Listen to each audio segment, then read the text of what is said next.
Welcome back to our channel Menaka shorts. இன்னைக்கு நம்ம என்ன வீடியோ பார்க்க போறோம்னா லக்கி பேபியோட வேக்சினேஷன் வீடியோ தான் பார்க்க போறோம். வாங்க வீடியோக்குள்ள போகலாம்.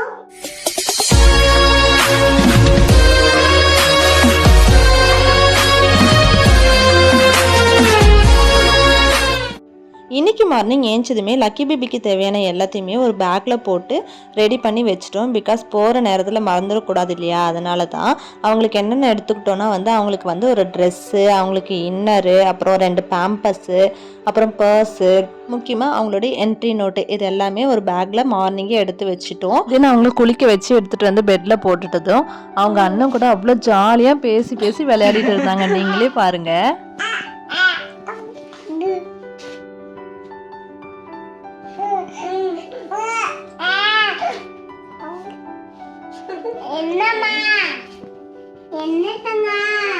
என்னடி சொல்ல பேசுறீங்க? என்ன பேசுறீங்க?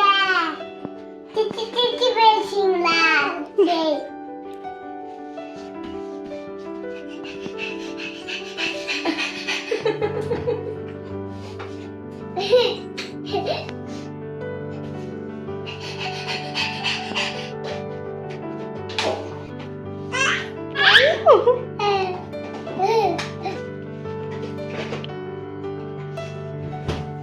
லக்கி பேபி அவங்க அண்ணன் கூட விளையாடிட்டு இருக்கும்போதே அவங்களுக்கு கிளம்புறதுக்கு தேவையான ட்ரெஸ் எல்லாம் எடுத்து வச்சுட்டோம். அவங்க என்ன போட்டுட்டு போகணுமோ அதெல்லாம் ரெடி பண்ணி ஆர்டராக எடுத்து வச்சுட்டோம். பிகாஸ் ஒன்று விட்டால் ஒன்று மறந்து போயிடுது, அதனால ஒன்று ஒன்றா பார்த்து எடுத்து வச்சிடுறோம். அதுவும் இல்லாமல் சிண்டு அதை களைச்சி போட்டுருவோம். அதனால எல்லாம் கரெக்டாக இருக்கா, அவங்களுக்கு போடுறதுக்கு ஒவ்வொன்றுத்தையும் கரெக்டாக எடுத்து வச்சுட்டு அவங்கள ரெடி பண்ணிட்டோம். வீட்டில் ஒரு குட்டி இருந்தாலே ஜாலி தான், இதில் 2 குட்டி வரியா டபுள் டமாக்காவாக இருக்குது. எந்த அளவுக்கு ஜாலி இருக்கோ அதே அளவுக்கு குறையில்லாமல் ஸ்ட்ரெஸ்ஸும் இருக்கும்.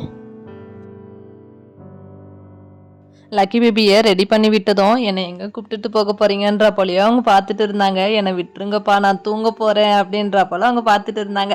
அவங்கள ரெடி பண்ணி முடிச்சுட்டு அவங்கள பெட்ரூம்லேயே விட்டுட்டு நான் ரெடியாக வந்துட்டேன். என்னடா இவ்வளோ குட்டி முடிய எவ்வளோ நேரம் தான் சிக்கு உடைப்பாந்தன்னு பார்க்குறீங்க. பயங்கரமாக சிக்கு பிடிச்சிச்சுங்க. சிக்கு போகிறதுக்கு எதனா வழி இருந்தால் சொல்லுங்கள். நானும் உடைக்கிறேன், சிக்கு தீரவே மாட்டேங்குது. நானுமே யூடியூப்பில் பார்த்து கொஞ்சம் ரெமெடிஸ்லாம் ட்ரை பண்ணிட்டு தான் இருக்கேன். ஆனாலுமே சிக்கு போக மாட்டேங்குது, ரொம்ப ஃப்ரிட்ஜினஸாக இருக்குது. அப்புறம் ஒரு வழியாக சிக்கு உடைச்சிட்டு தலையும் வாரிட்டு அதை பின்றதுக்குள்ளார போதும் ஆகுது.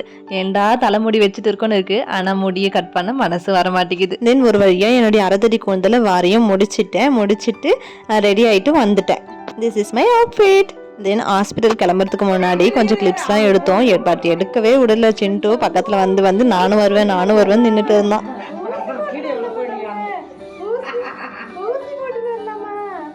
தென் சிண்டு நாங்கள் கிளம்புறோன்னு முத்தா கொடுத்துட்டு கிளம்ப சொன்னால் பாயும் சொல்லிட்டான். தென் எங்கள் அக்கா வந்ததுமே என் அக்கா கிட்ட பாப்பாவை கொடுத்துட்டு நான் வண்டியாண்ட வந்துட்டேன். அவங்க ஜாலியாக கொஞ்சிட்டு இருந்தாங்க. சரி கொஞ்சிட்டு இருக்காங்களேன்னு பார்த்தா சிண்டு நானும் கொஞ்சிறேன் பாய் சொல்கிறேன்னு வந்துட்டான். திரும்ப நீ திரும்ப முத்தகுள். நாங்களும் தடுப்பூசி போடுறதுக்கு வந்துட்டோம். பயங்கரமான வெயிலுங்க, தாங்கவே முடியல. வெளியே என்னடா இவ்வளோ வெயிலாக இருக்குன்ற மாதிரி இருந்துச்சு. வீட்டுக்குள்ளேயே இருக்கிறவங்களுக்கு வெயிலே தெரியறது இல்லை. வெயிலில் வந்ததில் லக்கி பேபி தூங்கிட்டாங்க. செம்ம டயர்டாயிட்டாங்க. சரி தூங்கிட்டு இருக்காங்களேன்னு நாங்களும் வெயிட் பண்ணிட்டு இருந்தோம். எல்லாரும் ஊசி போட்டுட்டு போகட்டும், அப்புறமா போட்டுக்கலாம், தூங்கி முடிக்கட்டும் அப்படின்னு சொல்லிட்டு நாங்கள் வெயிட் பண்ணிட்டு இருந்தோம். அவளுக்கு வேற காற்று வரலையா, அதனால நான் ஊதி விட்டு காற்று வர வச்சுட்டு இருந்தேன். அப்புறம் நானும் என் அக்காவும் மாற்றி வச்சுட்டு இருந்தோம். அவங்க ஜாலியாக தூங்கிட்டு இருந்தாங்க. பட் காற்று இல்லைன்றதால புழுக்கமாக இருந்தது அவங்களுக்குமே. நாங்களும் ஊதி விட்டுட்டு இருந்தோம். அப்புறம் உள்ளே போயிட்டு ஃபேனில் இருக்குது போய் உட்காருங்கன்னு சொன்னாங்க. அங்கே போனால் குட்டி பசங்க நிறைய இருந்தாங்களா, எல்லாரும் அழுதுட்டு இருந்தாங்க. அதில் வேற குட்டி பாப்பாஸ் வேற இன்னும் பயங்கரமாக அழுதுட்டு இருந்தாங்க. அதுக்கப்புறம் வர சொல்லிட்டாங்க நர்ஸுமே. அப்புறம் எங்கள் அக்காவுக்கு வெயிட்லாம் செக் பண்ணிட்டு பேபி வெயிட்டும் என்னன்னு பார்த்துட்டாங்க. அவங்க இன்ஜெக்ஷன் போட கூப்பிடுறப்ப தான் நானும் லக்கியும் விழுந்து சிரிச்சு விளையாடிக்கிட்டு இருக்கோம். சரி ஓகே, நம்ம எவ்வளவு வெயிட் இருந்தா?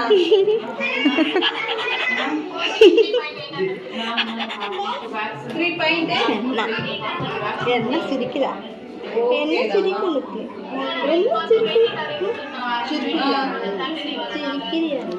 எவ்வளோ சிரிக்கணுமோ சிரிச்சுக்கோ. ஓகேடா. 10ஆம் மாசம் சேர மாட்டேன். Oh my god, photo.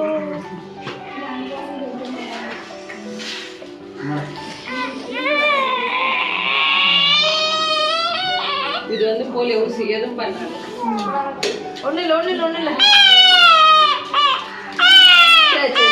Next ஊசி போட லக்கி பேபி பயங்கரமாக அழுக ஆரம்பிச்சிட்டாங்க. எங்களுக்கு பார்க்கவே ரொம்ப கஷ்டமாயிடுச்சு.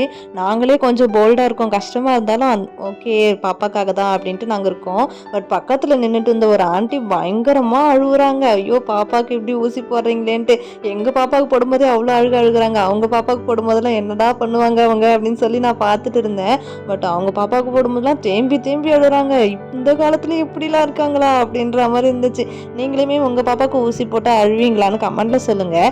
எங்களுக்கு அழுகெல்லாம் வரல, பட் ரொம்ப கஷ்டமாக இருந்துச்சு. அப்புறம் நான் வீடியோ எடுக்கிறத பார்த்துட்டு நர்ஸும் கேட்டாங்க, எனக்கும் ஒரு 2 ஃபோட்டோ ஒரு வீடியோ எடுத்து கொடுமா அப்படின்னு சொல்லி கேட்டிருந்தாங்க. நெக்ஸ்ட் அவங்களுக்கு எடுத்து கொடுத்துட்டேன். சரியாயிடுச்சு அடித்தாங்க. சரியாயிடுச்சா? வலி போச்சா? வலி போகலையாவா? பட்டு வலி போச்சா இல்லையாம்மா? வலி போலியா? இல்லையா? வலிக்குதா அடித்தாங்க? ஐயோ தேம்புதுப்பா. வலி போயிடுச்சா இல்லையா? ஆவோ ஒன்றுமா தென் அங்கேயே கொஞ்ச நேரம் உட்காந்துட்டு இருந்துட்டு அதுக்கப்புறம் லக்கிக்கு வந்து மருந்துலாம் கொடுத்துருந்தாங்க, பேராசிட்டமால் மாதிரி கொடுத்துருந்தாங்க. அதெல்லாம் வாங்கிட்டு வீட்டுக்கு கிளம்பிட்டோம். நாங்கள் பயங்கரமான வெயிலுங்க, தாங்கவே முடியல. அப்புறம் இந்த வீடியோ உங்களுக்கு பிடிச்சிருந்தா லைக் பண்ணுங்கள், ஷேர் பண்ணுங்கள், கமெண்ட் பண்ணுங்கள், மறக்காமல் சப்ஸ்கிரைப் பண்ணிவிடுங்க.